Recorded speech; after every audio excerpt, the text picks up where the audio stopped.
एक महिला भक्त वृंदावन से बिहारी जी लेकर अपने घर आई और तभी बाहर से गोलू घर के अंदर आया और माँ से पूछता है कि माँ, यह कौन है? तो मैया ने बोला, ये भगवान है और ये ही हमारे मालिक हैं। अब तो घर में जब भी कोई नई चीज बनती तो सबसे पहले बिहारी जी को भोग लगता। पहले यह सब चीजें गोलू को सबसे पहले मिलती थीं। इससे गोलू बहुत छिड़ने लगा और मन ही मन ठाकुर जी को कोसने लगा। एक दिन गोलू की माँ काम पर जाते समय बोली, गोलू, यमुना जी से मटके में जल भर कर लाना। जब गोलू पानी भरने के लिए जाने लगा तो जाते जाते बिहारी जी को कहने लगा, खाने के लिए तो सबसे पहले तैयार रहते हो, लेकिन काम तो मुझे ही करना पड़ता है। अगर यहाँ रहना है तो काम करो। कहकर गोलू यमुना जी से जल भरने के लिए चल पड़ा।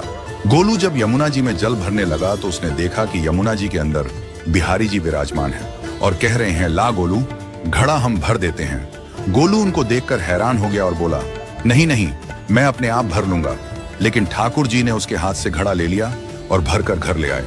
गोलू घर आकर डर रहा था कि अगर माँ को पता लगा कि मैंने ठाकुर जी से काम करवाया है तो आज मेरी पक्की पिटाई होगी। माँ ने घर आकर बिहारी जी को गीले कपड़ों में देखा तो एकदम से हैरान हो गई और कहने लगी कि गोलू, ये जरूर तेरी शरारत है, जरूर तूने ही इन पर जल डाला है। गोलू ने अपनी माँ को समझाने का बहुत प्रयास किया, लेकिन माँ ने उसको डांट कर चुप करा दिया और ठाकुर जी के भीगे हुए वस्त्रों को बदलने लगी। अगले दिन जब माँ ने गोलू को अनाज पिसवाने का काम दिया तो बिहारी जी फिर अनाज का कनस्तर ले आए और माँ को ठाकुर जी के वस्त्रों के ऊपर सूखा आटा पड़ा मिला। तो माँ ने फिर गोलू को डांटा कि तुझे पता नहीं कि ये हमारे भगवान हैं और तू भगवान के साथ शरारत करता है। आज तूने फिर इनके ऊपर आटा फेंका है।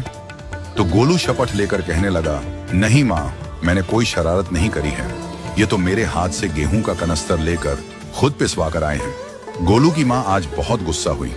अगले दिन फिर माँ बोली, बेटा गोलू, आज तुम्हारे बाबा बाहर गांव से वापस लौट आएंगे। बस आज का ही काम है, तुम जंगल से थोड़ी लकड़ियां ले आना। गोलू फिर डर गया, कहीं ठाकुर जी फिर मेरे पीछे ना आ जाएं। गोलू ने माँ को बोला कि मैं चला तो जाऊंगा, लेकिन बिहारी जी को समझा लो, वो मेरे पीछे ना आई। उसकी माँ हंसकर बोली, हाँ हाँ समझा दूंगी, तुम जाओ तो सही। गोलू जल्दी जल्दी लकड़ियां लेने जंगल में चला गया और माँ काम पर चली गई। लेकिन उस दिन माँ काम से जल्दी वापस आ गई और देखा बिहारी जी अपनी चौकी पर विराजमान नहीं है। वह तो एकदम से घबरा गई कि कहीं गोलू की शरारत तो नहीं। वह भागी भागी जंगल की तरफ गई। तभी उसने देखा कि गोलू के साथ एक इंसान लकड़ियों को लेकर घर आ रहा है। गोलू की माँ यह देखकर हैरान हो गई कि यह तो बिहारी जी हैं। ये क्या हमारे भगवान हमारा काम कर रहे हैं? इसका अर्थ गोलू ठीक कह रहा था।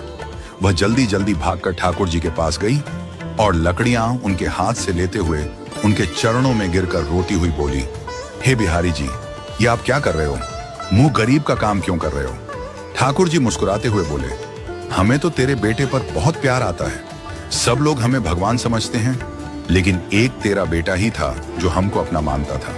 अपना मानकर वो हमें डांट भी देता था, हमारे साथ गुस्सा भी करता था, और जो हमें एक बार अपना मान लेता है तो हम उसके मान के लिए उसके ही हो जाते हैं।